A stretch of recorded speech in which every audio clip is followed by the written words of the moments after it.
So good morning, my name is Brian Hallet. I'm a content producer, a photographer and video director, but I'm also a professor at IE University in Madrid, which is one of the things I do. So I'm here this week in Kazakhstan and today in Astana, basically meeting people talking about what makes content go viral and how brands can get their message out to larger and larger audiences by creating content which is what we call disruptive or innovative content. To me, really good work or effective work is subjective, first of all. But when we talk about, particularly when we talk about creating content for brands, the first thing that to me is the most important thing is that you have a great idea. So it's not so much about making pretty pictures anymore or making pretty videos. Anyone can do that. What you need to have is a great conceptual idea. And the second thing is that I think that content, which is commercial content, really needs to speak to the brand. And so what that means is that when we're creating content, we really start with the brand and think about what is the story of the brand or the product or the service that we're trying to promote, and making sure that everything that we do speaks to that brand. And that means whether it's the look and feel of the content, the photo or the video, or just the style that we choose to present it in. And the third thing that to me is critical is that we are authentic. And what do I mean by authentic? To me, authentic means that we're somehow searching for stories, real storytelling. I think that as human beings in living in an age of sharing, where there's a lot of user-generated content, we have this opportunity to tell brand stories. So, typical sort of broadcast advertising relied more heavily on talking about product, right? So everything was product, product, product. But what we want today is to be moved. So we want to have some emotional connection to the content, whether it's a photo or a video. We want to be surprised. We want to see something new and something different.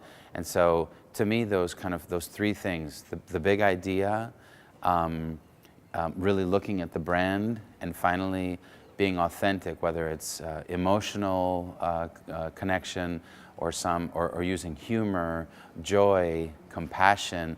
These are the things that we want. We want to connect, and we want to tell or hear, see real stories that we can connect to as human beings. So if I had to choose between technical ability and creative thinking, I think that in many ways creative thinking is the most important. Creative thinking is where big ideas come from, and disruptive ideas, new ideas. So technical ability is important, but it's only important insofar as you want to communicate a brand story. In other words, our technical ability is what allows us to create images which have the look and feel of a brand, right? So it's important, but it's not the most important thing. And I think one of the things that happens is that we allow technology to drive our creative process. In other words, oftentimes when we sit down, when we want to create, let's say we want to create the logo for a brand, right? What happens is we sit down at the computer and we start designing with the computer. Now, the computer is not creative. The computer is only a tool. And so if we allow technology to drive our creative process, or our technical ability to drive our creative process, we're limited, because our brain our imagination is far more powerful than the technology. So I like to think that the image that we want to create should start in our head. And so we can imagine something, we can imagine anything, and then what we can do is we can do a deconstructive process and say, well, if that's the image I want to create, then how would I execute that technically? Now that's a different process than allowing the technology to limit our creative process. I always tell my students, imagine what you want to create first, and then figure out how to do it. Because the technical information is there. We can go to YouTube, we can Google how to do a particular technical process, but you can't Google creativity. And Photoshop and Illustrator, InDesign, all these different programs that we have available, or you know, whether you use Adobe Premiere or Final Cut to edit video, those are not gonna be they're not gonna give you creativity, right? So to me, like our company, The Big Fish, has a slogan, and that slogan is from imagination to image. And so the brain is the great creator, and the technical ability to execute is something that we can always learn, and something that we can always, it's always going to be changing and advancing, but our creativity is really limitless. I think that inspiration can come from any source or many different sources. And so to me, the creative process is about allowing ourselves to be free in our creativity. And I think that creativity comes from allowing yourself to connect different things that maybe have never been connected before. And so one of the things I use in my creative process is mind mapping, which is the process of essentially connecting the dots. In other words, if I have sort of one idea that I want to communicate, I can begin to think of associative things, like what could I associate this with? And allow yourself to be really, really broad in terms of what you want to associate your ideas with. Analysis. Then you make a synthesis, right? Well, it's using analysis, but it's using association. Mm-hmm. And so I'll give you an example. Like I was doing a personal photography project, and I began to think about how I could I was doing this portrait series, right? And I wanted to think about how to communicate this idea, and so I began to look at different art forms and different periods in history, and I began to associate this idea that I had with Dutch masters, like, you know, from the painters from the 16th century, and this particular kind of lighting that they used, and then the Spanish painter Velázquez. And so here I am, and I'm making photos, but really the color palette and the lighting that I chose came from something that was created centuries and centuries ago. And so by allowing myself to explore, you know, art or music, literature, to come up with ideas, what I do is I'm just sort of doing a free association, and I think that that's where creativity really happens, because, you know, sometimes we limit ourselves and we say, well, you know, that's not a good idea, and we start to sort of put boxes around. You know, we talk about thinking outside of the box, and what does thinking outside of the box really mean? It means allowing yourself to have free association and to come up with ideas that are limitless. Then later you can kind of pare them down and make them more concrete. But the initial process has to be very free. And the other thing that happens to me, this is a personal thing, but I kind of put the question in my mind, and I don't know when or where the idea will come from. Sometimes I'll wake up in the middle of the night and I'll have been dreaming of an idea, and I have to like roll over in bed and write the idea down, because maybe in the morning I won't remember it. And so for me, it's also not a process which is limited by time. In other words, I like to give myself the sort of the freedom to let things come to me rather than putting a limitation and saying, by tomorrow morning I have to have this idea. Sometimes it may come immediately, and sometimes it may kind of happen in a week. And the other part of that is having a team which contributes ideas. So I have a wonderful team of videographers and editors and other photographers and sorry? How many people are teaching? Well, we work with a lot of collaborators. So it's not that we have a specific number of people in the team. Every project has a team that we put together for the project. But I don't limit, like, it's not that, I'm the photographer and therefore I have to have the idea.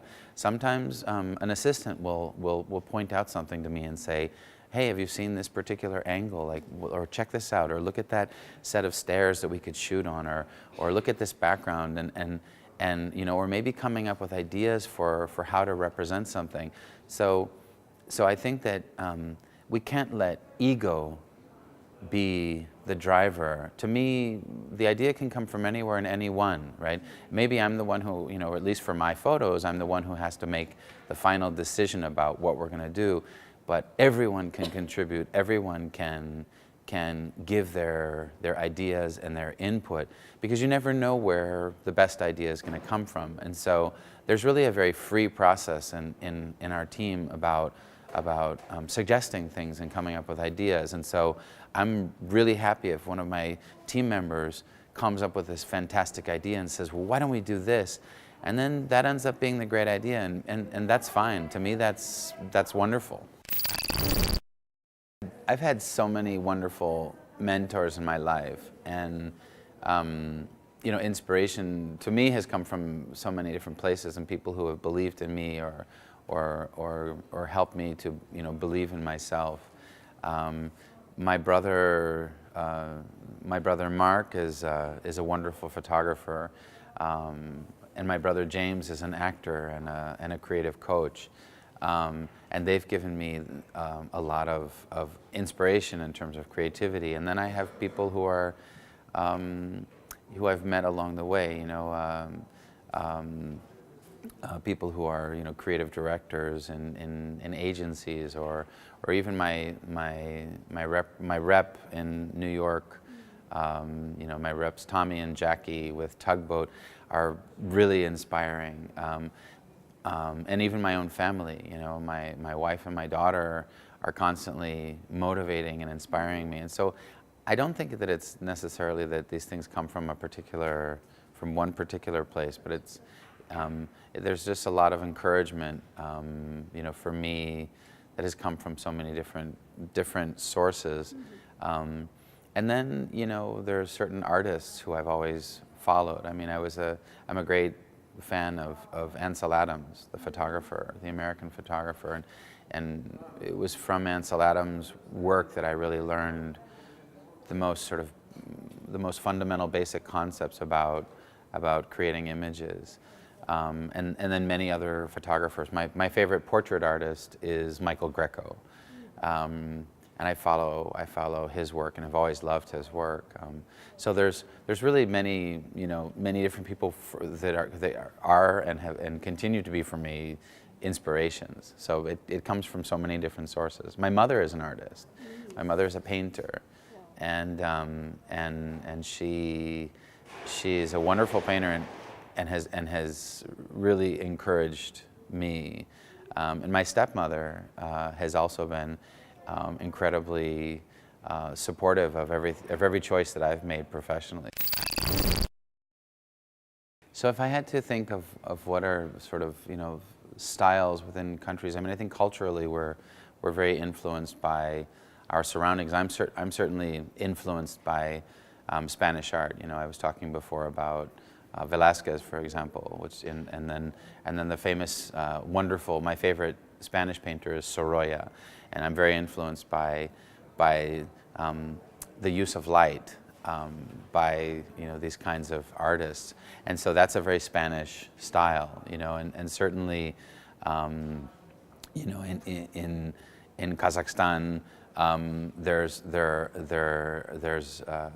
just geographically. I mean, if you look at where we are, we're influenced by our natural environment, and in many ways, I think the temperature is very influential. In other words, in colder regions, art and creativity tends to have a certain, it reflects that temperature, and the light certainly is a major influencing feature.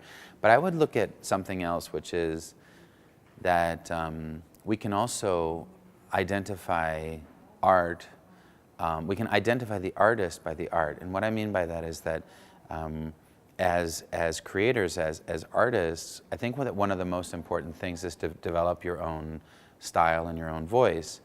And we can say that I think the best thing that could possibly happen to an artist is that when someone sees your work, they immediately recognize it as your work without even knowing that you had done it. And I think that oftentimes we try to imitate. And so maybe if I'm a Kazakh artist, I'm trying to imitate some American style, or I see some American photographer or some European photographer, and I try to imitate that style. And I think we should actually do just the opposite, which is we need to search for our own voice, our own unique form of storytelling. And that's really where the magic lies. In other words, use what you know, start where you are and what you know, and build on that. Don't try to imitate. Create your own voice, create your own style, and that voice and style will come from your environment, whether it's your geographic environment or the temperature, the light of the place you live, or the stories and the faces of the people who surround you. So my recommendation to young artists is don't wait to try to create your own voice. Do it right away. In other words, start with what you know and your experience, your environment, and use that to create your own style and your own voice. For me, the greatest pleasure in my life is to get paid for my passion. And if I can continue to be able to do what I love and get paid for it, for me that's the greatest pleasure. I spent a number of years in the corporate sector, wearing a tie to work every day, and really kind of living this corporate life. And I realized that I was not living my passion, and so I made the decision to leave that and to kind of follow my muse and follow my creativity.